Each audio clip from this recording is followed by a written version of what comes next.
Bonsoir à l'Afrique, bonsoir à tous les Noirs sur toute la surface de la Terre.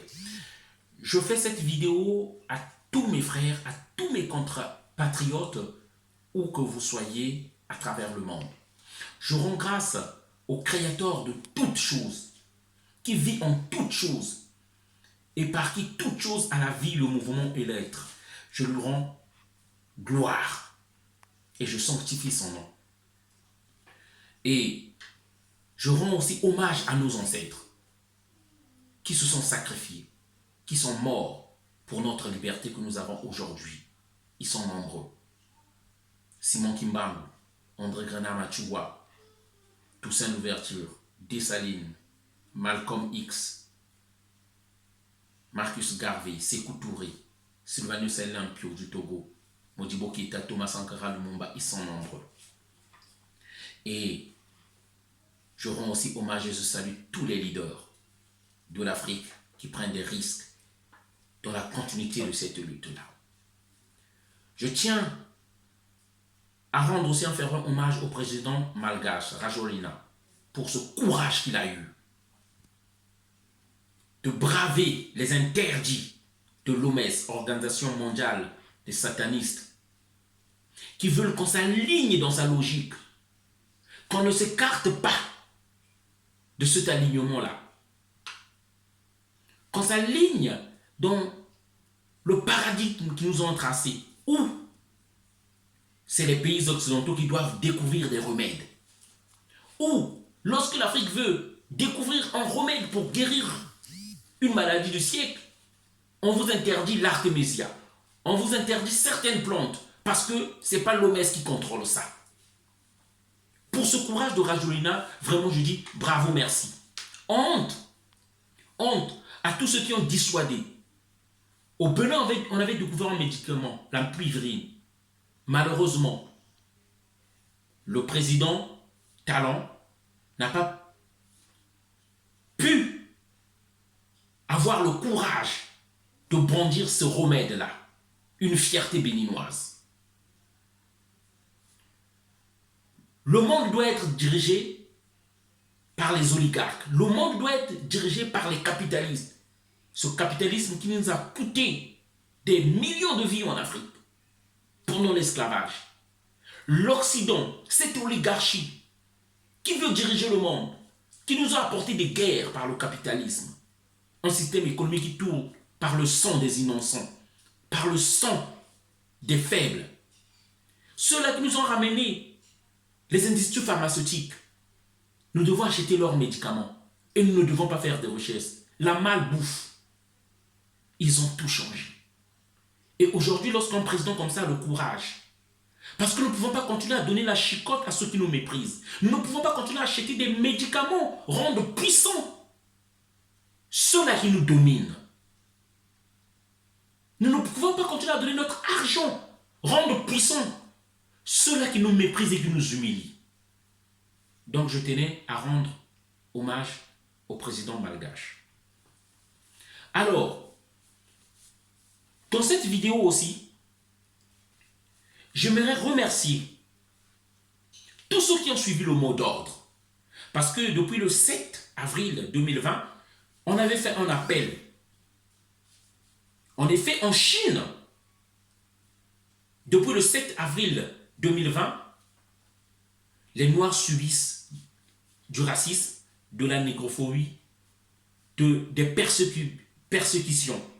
Ils sont interdits de rentrer dans les pharmacies, ils sont interdits de rentrer dans des magasins, dans des restaurants, dans des centres commerciaux, même dans leur domicile, pour pouvoir y dormir. Et le plus grave, le restaurant célèbre McDonald's s'y est prêté au jeu, y a participé. Et c'est pourquoi j'avais demandé à tous les Africains, à tous les Noirs du monde, au nom de nos ancêtres qui sont morts pour ces humiliations, pour le racisme inventé par les oligarques occidentaux, de boycotter les restaurants chinois, de boycotter les magasins chinois, de boycotter McDo. McDo s'est excusé le 14 avril. Mais les excuses, on n'en veut plus. Lorsque la journaliste qui s'était permis de hiérarchiser les souffrances des crimes, la Shoah et l'esclavage, lorsque nous nous sommes indignés, elle a demandé des excuses. Lorsque les deux professeurs ou les médecins qui ont réagi sur LCI ont parlé d'aller utiliser les Africains tels des cobayes, on a soulevé un tollé, ils se sont excusés. Il y a des exemples qui sont les gens. C'est facile de s'excuser. Ils vont encore recommencer prochainement. C'est pourquoi nous disons maintenant c'est des sanctions. Et pour tous ces Africains qui n'ont pas reçu ce message-là, maintenant vous êtes informés. Parce que j'ai reçu des vidéos, en effet, où on a vu des Noirs, des Africains faisant la queue attendant le McDo. S'il vous plaît, il en va de notre dignité. Nous n'allons pas suivre tous ceux qui vont nous dire que ça ne sert à rien tout ça. Si ça sert à quelque chose, c'est nous frappons au portefeuille. Si on ne nous voit pas dans des McDo, ils vont se poser des questions. Et nous avons dit, dès maintenant, un mois après le confinement, jusqu'à ce qu'ils se rendent compte que les Noirs commencent à se raréfier dans les McDo, nous ne mettrons plus le pied là-bas, nous et nos enfants. C'est ce que nous avons dit. Et je remercie tous ceux qui ont suivi le mot d'ordre et ceux qui surtout ont partagé la vidéo. Je vous remercie. Alors, ma fille a un message à faire passer rapidement à tous les enfants de son âge. Voilà, elle a 7 ans. Daisy, tu as quelque chose à dire? Oui. Voilà. Je m'appelle Daisy. Je suis la fille d'impérateur Hollande du métro. Mon père m'a parlé du racisme et de la négrophobie en Chine. Et le restaurant McDo a participé à interdire l'entrée aux Noirs. J'appelle à tous les enfants noirs à boycotter McDo, les restaurants ainsi que les magasins chinois pendant un mois. Merci tous pour la dignité de l'homme noir. Merci tous pour la dignité de l'homme noir. Voilà le message qu'on voulait faire passer. Faites passer ce message partout. Il est temps, par notre solidarité, par notre unité, par notre organisation. C'est ce que a fait Martin Luther King lorsqu'on interdisait des Noirs de s'asseoir sur des places dans les bus. Ils avaient marché pour se faire entendre. C'est ce qu'avait fait Gandhi, a demandé à son peuple, même si certains, nous savons que Gandhi n'avait pas toujours des bonnes idées envers les Noirs. Mais nous disons que ce qui compte, c'est le geste qu'il avait fait pour son peuple. Ils se sont déplacés pour aller chercher leur sel à eux-mêmes. C'est au prix des sacrifices que nous pouvons rétablir la réconciliation du monde et que nous pouvons laver notre humiliation. Il est temps. Tous ces nègres qui peuvent dire que ça ne sert à rien, tous ces nègres locodormisés, tous ces nègres qui pensent que nous sommes dans une cour de récréation. On ne va pas faire cas. Soyons vraiment fermes. Soyons durs avec nous-mêmes, mais faisons-le. Alors, avant de terminer cette vidéo, mes pensées vont, depuis que cette crise de Covid-19, depuis que nous sommes reclus dans nos maisons, depuis que nous sommes confinés dans nos maisons, mes pensées vont à nos frères, les sans-papiers. Mes pensées vont à nos frères immigrés. Il faut savoir, après le confinement, il y aura une crise. Déjà, 246 000 qui se sont inscrits au pôle emploi comme demandeurs d'emploi, soit une hausse de 7%. Actuellement, en France, on est 66 millions. Chaque année, la France régularise entre 230 à 250 000 titres de séjour.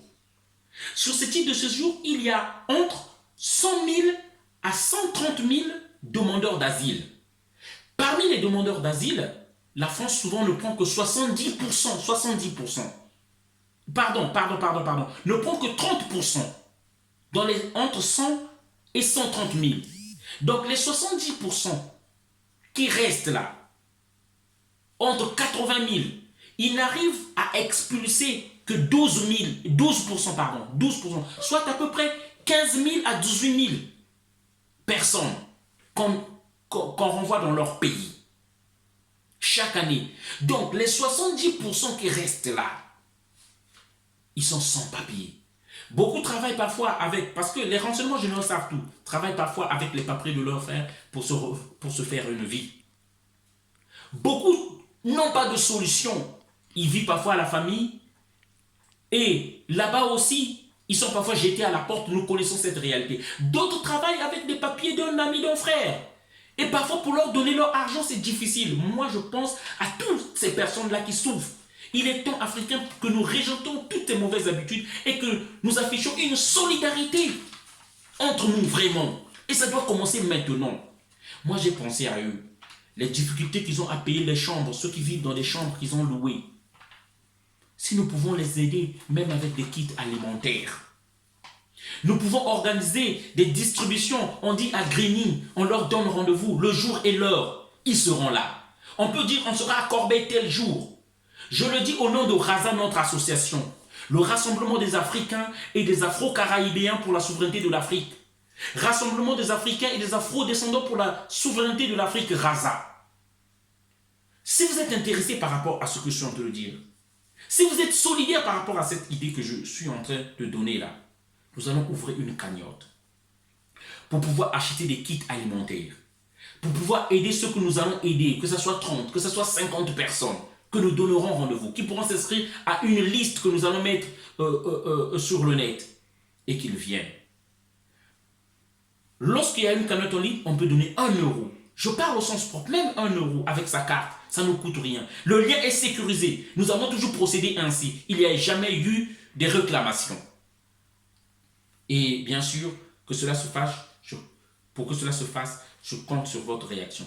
Voilà donc le message que je voulais faire passer. Ma préoccupation va donc vers ces sans-papiers-là.